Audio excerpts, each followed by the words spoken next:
کل تقریباً پورا دن میں نے سرو کیا اسلام آباد میں، جہاں میری ملاقات وزیر اعظم عمران خان سے ایک تفصیلی ملاقات ہوئی۔ ان کے کئی امپورٹنٹ وزراء سے میری بہت تفصیلی ملاقاتیں ہوئیں۔ اس کے علاوہ پاکستان کے اہم ریاستی اداروں کی غیر سیاسی لیڈرشپ کے ساتھ بھی میری بہت ہی امپورٹنٹ میٹنگز ہوئی ہیں۔ اندازہ میں نے لگانے کی کوشش کی کہ اس وقت پاکستان میں لیڈرشپ لیول پہ کیا گفتگو ہو رہی ہے، کیا فیصلہ سازی ہو رہی ہے، کیا کنسرنز ہیں اور ان کو ایڈریس کرنے کے لیے کیا کچھ کیا جا رہا ہے۔ مجموعی تاثر میرا یہ ہے، اور کیونکہ یہ ملاقاتیں اور یہ سارا جو میں نے اپ ٹیک لیا ہے یہ اس وقت ہوا ہے جب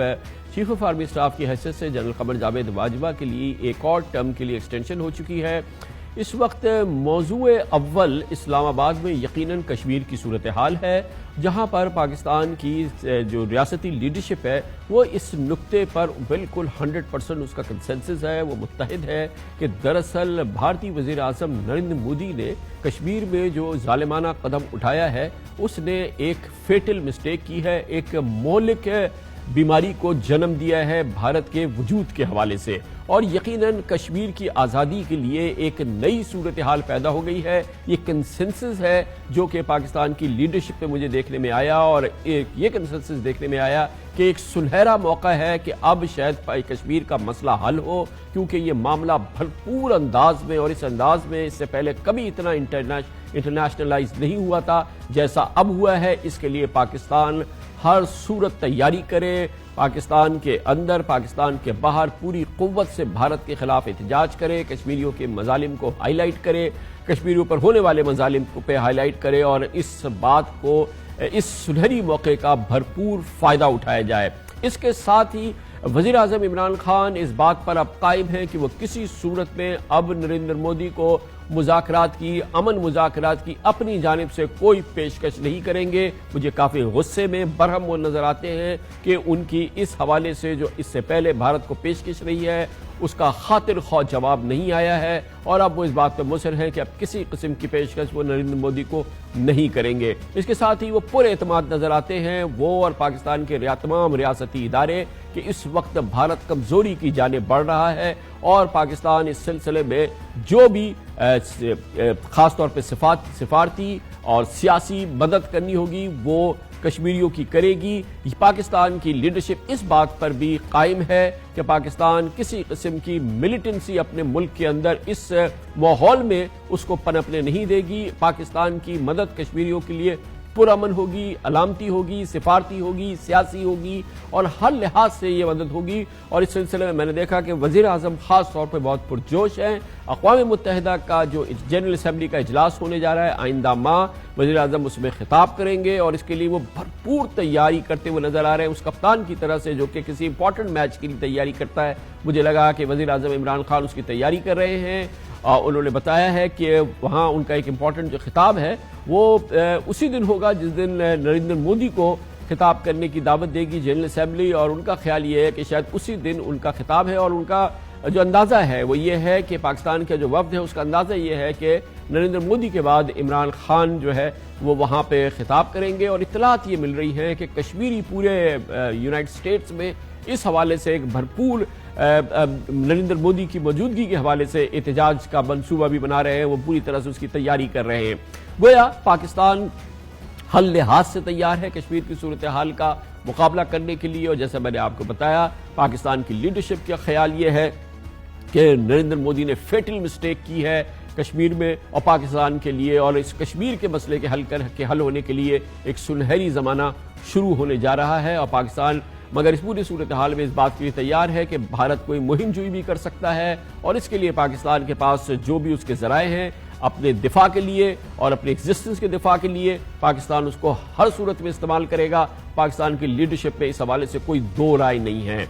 ترجیح بہرحال لیڈرشپ کی یہ ہے عملی اقدامات کے حوالے سے، کلیدی عملی اقدامات کے حوالے سے وہ یہ کہ معیشت کو بہتر سے بہتر بنایا جائے، معیشت پہ جو دباؤ ہے اس کو ہر صورت میں اس کو رفع کیا جائے، اور جو بھی مشکلات اس سلسلے میں بزنس کمیونٹی کو پاکستان کی معاشی ترقی کے حوالے سے حائل ہے یا پاکستان کے کاروباری ماحول کو بہتر بنانا ہے، ان تمام رکاوٹوں کو دور کیا جائے۔ میرے اندازے کے مطابق ہفتہ 10 دن کے اندر پریزیڈنشل آرڈیننس آ جائے گا۔ بزنس مین کا یہ سب سے بڑا مسئلہ کہ ان کو نیب کی گرفت سے آزاد کیا جائے، اور اس کے لیے ایک حتمی قانون سازی جو ہے وہ حکومت کر دے گی، ایک پریزیڈنشل آرڈیننس کے ذریعے یہ ہو جائے گا۔ اگر حزب اختلاف نے اس سلسلے میں روڑے اٹکائے پارلیمنٹ میں اس بل کی منظوری کے لیے، تو یہ حکومت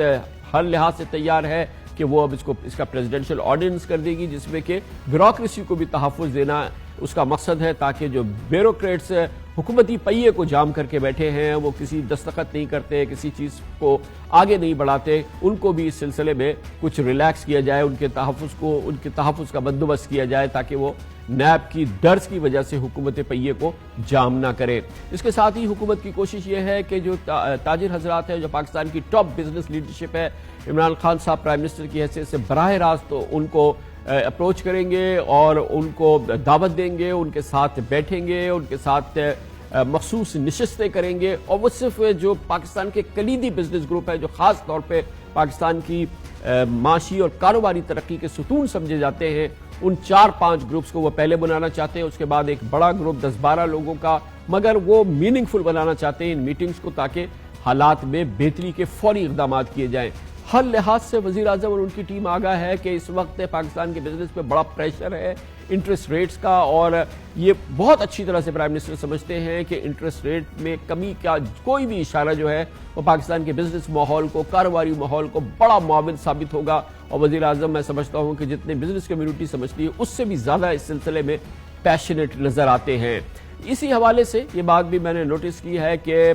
جو ایف بی آر ہے، یا جو خاص طور پہ سیکیورٹیز ایکسچینج کمیشن ہے، جو اسٹاک مارکیٹ کے حوالے سے اقدامات کر رہا ہے، جو کہ اس نے مشاورت کی ہے، اس حوالے سے بھی جو فیصلہ سازی ہے، کوشش یہ ہے کہ اس پہ جلد از جلد عمل درآمد ہو سکے، تاکہ یہ ماحول کو بہتری مل سکے اور اس کو بہتر بنایا جا سکے۔ ایکسپورٹس کو بڑھانے کے لیے، ریفنڈز کا سسٹم کو ایکسپیڈائٹ کرنے کے لیے بہت دلچسپی ہے حکومت کی، اور اس سلسلے میں کلیدی اقدامات ایف بی آر کے لیول پہ کیے جا رہے ہیں۔ یہ بھی کوشش ہے کہ تاجروں کو ہیرس نہ کیا جائے، لیکن اس ماحول کی اویئرنیس ضرور ہو کہ اب ڈاکیومنٹڈ اکانومی ہوگی اور ڈاکیومنٹڈ نظام ہوگا۔ فی الحال کوشش یہی ہوگی کہ اویئرنیس دلائی جائے، ان کو بتایا جائے کہ اس کے خطرات ہیں، اس پہ ان کے خلاف ایکشن ہوگا، لیکن میں نہیں سمجھتا کہ کوئی براہ راست حکومتی کریک ڈاؤن تاجروں کے خلاف ان تمام معاملات کے حوالے سے جو ڈاکیومنٹیشن سے منسلک ہے حکومت کرنے کا ارادہ رکھتی ہے۔ پہلے وہ ایک ڈیٹرنس کریٹ کرنا چاہتی ہے، بہت ہی اس کے لیے اسپیسیفک اقدامات ہیں جو کہ کیے جا رہے ہیں۔ اس حوالے سے یہ بات بھی بہت ہی امپورٹنٹ ہے کہ وزیر اعظم عمران خان بہت کمیٹڈ ہیں، بلکہ پاکستان کے تمام ریاستی ادارے کمیٹڈ ہیں کہ احتساب کو اس کے منطقی انجام تک پہنچایا جائے، اور وہ میگا کرپشن کے کیسز جو کہ نیب کے اس وقت محور اور مرکز ہیں، ان کو ہر لحاظ سے ان کو منطقی انجام تک پہنچایا جا سکے۔ اور اس سلسلے میں بہت کرٹیکل ڈیولپمنٹس ہیں جو کہ ہوئی ہیں، خاص طور پہ جو منی لانڈرنگ اور فیک بینک اکاؤنٹ کیسز ہے، جن کا تعلق سندھ میں ہونے والی 12 سالہ کرپشن سے ہے، جن الزامات میں جناب آصف علی زرداری، ان کی ہمشیرہ فریال تالپور اور اومنی گروپ جو حکومت سندھ کا کرتا دھرتا 12 سال تک تھا، جو کہ ان کراؤنڈ کنگ تھے اومنی گروپ والے سندھ کے معاملات کے اور خزانے کے معاملات کے، ان کے خلاف جو کارروائی ہو رہی ہے اس میں بہت بڑی بریک تھرو ہے۔ نیب کے تحقیقات کاروں نے کمال انویسٹیگیشنز کی ہیں، کمال ثبوت جمع کیے ہیں، کمال انہوں نے کیسز بنائے ہیں، اور جو کہ واقعی ایک غیر معمولی کام ہے۔ اور یہ جو نیب کے تحقیقات کار جنہوں نے یہ کام کیے ہیں، وہ بہت بڑے قوم کے محسن ہیں، کیونکہ جس انداز کا مجھے اندازہ ہے، جس انداز کی انہوں نے انویسٹیگیشنز کی ہیں، جس کے نتیجے میں جناب آصف علی زرداری پہ تقریباً 12 ریفرنسز بنیں گے، ان کی ہمشیرہ پہ تقریباً 6 ریفرنسز فی الحال بنیں گے، اور مجیدوں پر، یعنی کہ انور مجید، اے جی مجید، نمر مجید، مصطفیٰ مجید، یہ وہ مجید جو کہ اومنی گروپ ہوتا ہے، اور اس مجیدوں پر جو ہے وہ تقریباً 38 سے 40 کیسز جو ہے وہ بننے جا رہے ہیں، ریفرنسز بننے جا رہے ہیں، اور اس سلسلے میں کمال کام کیا گیا ہے۔ ایسے زبردست گواہان سامنے آئے ہیں، اتنے زبردست دستاویزات سامنے آئی ہیں کہ یہ ایک پاکستان کے لیے گیم چینجر انویسٹیگیشن ہے، خاص طور پہ منی لانڈرنگ اور فیک بینک اکاؤنٹ کیسز میں کی جا رہی ہے۔ اور یقیناً اس کا ابھی تک یہ واضح طور پہ لگتا ہے کہ کم از کم انڈیویجول لیول پہ جناب آصف علی زرداری، فریال تالپور وغیرہ کا پولیٹیکل کیریئر جو ہے وہ ایک بہت ہی ڈیمیجنگ اینڈ کی طرف بڑھتا ہوا نظر آ رہا ہے۔ گوگے یقیناً زرداری صاحب بہت زیرک سیاستدان ہیں، وہ اپنے آپ کو بہت جہاندیدہ سیاستدان سمجھتے ہیں، کہتے ہیں ان کی مستقبل پہ نگاہ ہوتی ہے، مگر اندازہ مجھے صاف یہ ہو رہا ہے کہ نیب کے حوالے سے، کرپشن کیسز کے حوالے سے اور جو تمام اب جو انویسٹیگیشنز ہوئی ہیں اس کے حوالے سے جناب زرداری صاحب کی تمام کیلکولیشنز غلط ثابت ہوئی ہیں. ان کو اندازہ بھی نہیں تھا کہ یہ کس انداز سے یہ بھرپور تحقیقات ہو رہی ہے اور کتنا مضبوط جال جو ہے وہ ان کے اور ان کے اومنی گروپ کے اور مجیدوں کے گرد بنا جا رہا ہے. اس لیے ان کے تمام اندازے ان کے تمام دعوے جو ہیں وہ غلط ثابت ہو رہے ہیں. نیب کے چیئرمین کے پاس تم لوگ جاؤ گے کیوں؟ نیب کے چیئرمین کو پارلیمنٹ کے سامنے حاضر ہونا چاہیے. چیئرمین نیب کی کیا حیثیت ہے؟ اس کی کیا مجال ہے کہ وہ میرے پر کیسز بنوائے یا دوسرے بھی کیسز بنوائے؟ کبھی ایسا نہ ہو کہ جیسے سیف الرحمان کو میرے پیروں میں گرنا پڑا، آپ کے سامنے گرا، کبھی ان میں سے کسی کو گرنا پڑے دوبارہ. یہ نیب جو ہے عجیب عجیب غریبوں کو اٹھا کے لے کے آتے ہیں، پھر ان کو بلیک میل کرتے ہیں اور پھر ان سے بارگن کرتے ہیں اور پیسے لے کے ان کو چھوڑ دیتے ہیں. تم ایک نہیں 50 کیس بناؤ. جس نے اپنی منزل خود ہی طے کی ہو اس کو کیوں ڈراتے ہو؟ وہ بیوقوف ہو، وہ جاہل ہو، وہ نہیں ڈرے گا. اس دوران یہ خبریں بھی ہیں کہ پلی بارگین کے حوالے سے کچھ پیش رفت ہوئی ہے اور یہ بہت ہی میننگ فل پیش رفت کی گفتگو ہے جو کہ ہم سن رہے ہیں. مجیدوں کو پتہ چل گیا ہے کہ اب وہ نکلنے والے نہیں ہیں. سال ہر سال لگ جائیں گے ان 40 کیسز میں ان کی بیل ہو یا وہ باہر آ جائیں. یہ بہت ہی مشکل عمل ہوگا. یہ ایک بہت بڑا بریک تھرو ہوگا کیونکہ ہر پاکستانی کی خواہش ہے کہ یہ جو میگا کرپشن سکینڈلز ہیں اس میں گرفتاریاں بھی ہوتی ہیں، بڑے بڑے نام بھی آتے ہیں، انفارمیشن بھی سامنے آتی ہے، لیکن ان سے پیسہ کیوں نہیں، لوٹی ہوئی دولت کیوں نہیں وصول کی جاتی. میں یقین سے کہہ سکتا ہوں کہ اس سلسلے میں بھی کوئی بہت بڑی خبریں جو ہیں وہ سامنے آنے والی ہیں. ہر لحاظ سے حکومت کے لوگ پورے اعتماد نظر آ رہے ہیں. ان کا ایک ٹیم جو ہے وہ بڑی بھرپور انداز سے بلڈ ہوئی ہے جس تسلسل کی ہم گفتگو کرتے تھے. جناب وزیر اعظم عمران خان، جنرل قمر جاوید باجوہ ٹیم جو ہے یہ اب بہت ہی ٹھوس شکل میں آگے بڑھ رہی ہے اور بڑی زبردست کمٹمنٹ ہے. اور اسی دوران یہ باتیں بھی بہت کھل کے اور صاف سامنے آ رہی ہیں کہ افغانستان کے حوالے سے پاکستان کا مرکزی کردار عیاں ہوتا جا رہا ہے. آئندہ چند روز بہت اہم ہوں گے. ہماری اطلاعات کے مطابق افغان طالبان اور امریکہ کے درمیان معاہدہ اگلے ہفتے 10 دن کے اندر ہونے جا رہا ہے. پاکستان اس میں موجود ہوگا، پاکستان کی اہم شخصیت اس موقع پہ موجود ہوگی اور اس کے بعد ہر لحاظ سے پھر ایک پاکستان اس میں تعاون کرے گا کہ افغان طالبان اور افغان حکومت کے درمیان مذاکرات ہوں. اس سلسلے میں جو افغانستان میں الیکشن ہو رہا ہے، پاکستان کی خواہش ہے کہ اس کا فی الحال اس کو ڈیفر کر دیا جائے اور اس حوالے سے کوشش یہ ہے کہ پاکستان، امریکہ،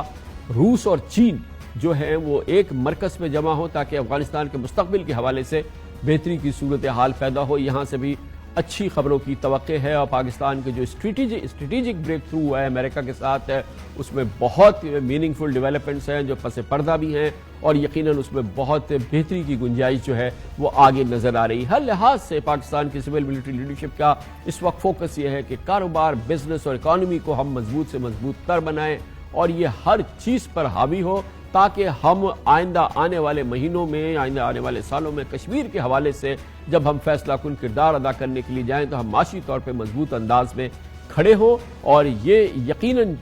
اس وقت جو ماحول بن رہا ہے یہ اس کے لیے سازگار ہے اور پاکستان کی معیشت و کاروبار اور بزنس کے لحاظ سے میں یقین سے کہہ سکتا ہوں کہ یہ جو اقدامات کیے جا رہے ہیں، جو اقدامات پائپ لائن میں ہیں، یہ سارے جو ہیں یہ اگلے ہفتوں میں، ہمیں کچھ ہفتوں میں سامنے نظر آئیں گے جس کے بہت ہی مثبت اور پازیٹیو اثرات نظر آئیں گے. اس لیے فکر کی اور پریشانی کی بات اگر زمانہ تھا تو وہ اب گزرتا جا رہا ہے. معیشت بہت مشکل صورتحال سے گزر رہی ہے اور یہ نہیں ہونے جا رہا کہ آئندہ چند ہفتوں میں یہ معیشت بالکل ٹھیک ہو جائے گی اور مہنگائی ختم ہو جائے گی اور بھرپور انداز کی سرمایہ کاری شروع ہو جائے گی. نہیں، ایسا نہیں ہونے جا رہا، مگر اس کی ابتدا ہوگی. جیسے کہ آپ پچھلے چند روز سے دیکھ رہے ہیں روپے کی قدر ڈالر کے مقابلے میں مضبوط ہو رہی ہے، 6% بڑھ چکی ہے. اسٹاک مارکیٹ 10% کے قریب بڑھ چکی ہے. کرنٹ اکاؤنٹ ڈیفیسٹ ہمارا بہت ہی میننگ فل انداز میں کم ہو رہا ہے. تو یہ تمام چیزیں جو ہیں یہ اچھائی کی باتیں ہیں. اسی لیے آپ کو کانفیڈنس بھی ہونا چاہیے اور یہ کوئی دکھاوے کا یا باتوں کا کانفیڈنس نہیں ہے، یہ ٹھوس معلومات پہ مبنی کانفیڈنس ہے جو کہ میں آپ کے ساتھ شیئر کرنا چاہتا ہوں.